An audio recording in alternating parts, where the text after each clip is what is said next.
Dune Part One released in 2021, and at the start of March 2024, we're about to get Part 2. This video will give you a bit of background about Dune and a quick recap on the first movie. Spoilers ahead. So Dune is a series of books created by Frank Herbert, and after his death, finished by his son Brian with the help of Kevin J. Anderson. Dune Part 1 only tells the story of the first half of the first novel. Confusingly, that novel is itself split into 3 parts, which Frank Herbert called books. This is because Dune was first published as a serial in Analog magazine starting in 1963, and that's how it was split up back then. A current run of graphic novels uses that original split rather than the one from the movies, and are worth checking out too.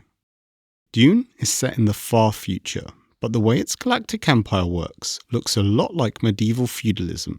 In real life, this is because Frank Herbert's political belief was that this is how people naturally end up organising themselves, and he wanted to make a key theme of the books the dangers of charismatic leaders.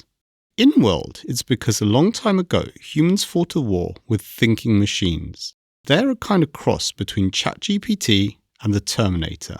The humans won, forcing a restructure of society.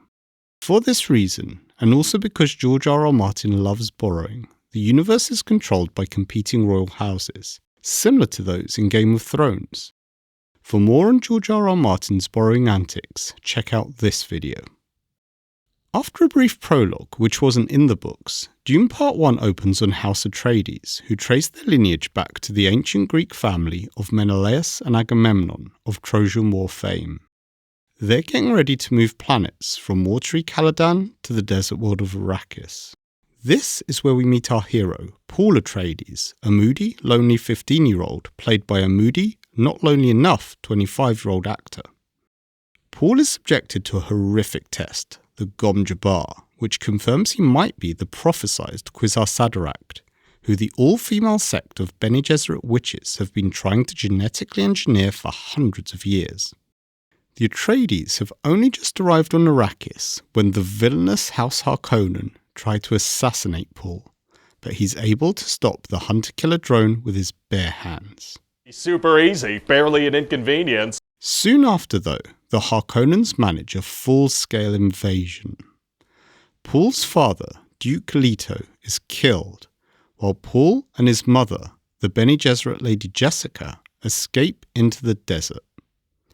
There's some more fighting, and some more fighting, and then some more fighting, and Paul's mentor Duncan Idaho gets killed. Paul and his mother then end up with the Fremen, the native people who also believe Paul might be the prophesied saviour, the Lisan al-Gaib. One of the Fremen, Jamis, is jealous of Paul, so challenges him to a duel. Paul kills Jamis and becomes accepted by the Fremen tribe, along with his mother. Finally, Chani, a girl Paul dreamed about way back in the prologue, tells us that this is only the beginning. Presumably, that's because Warner Brothers need to find a way to earn back all that money they wasted on the DCEU. And that's it. You're all caught up and ready for Dune Part 2. If you're interested in my thoughts on Part 1 and how Dune's story really works in the books, that video is coming up just before Part 2 releases.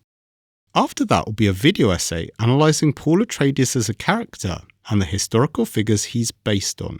And then I'll be analysing Frank Herbert's writing style and whether it's any good. I've also got more content coming up based on the works of J.R.R. Tolkien, George R.R. Martin, Margaret Atwood and Philip K. Dick, amongst others. If that sounds good to you, hit like, subscribe and keep writing.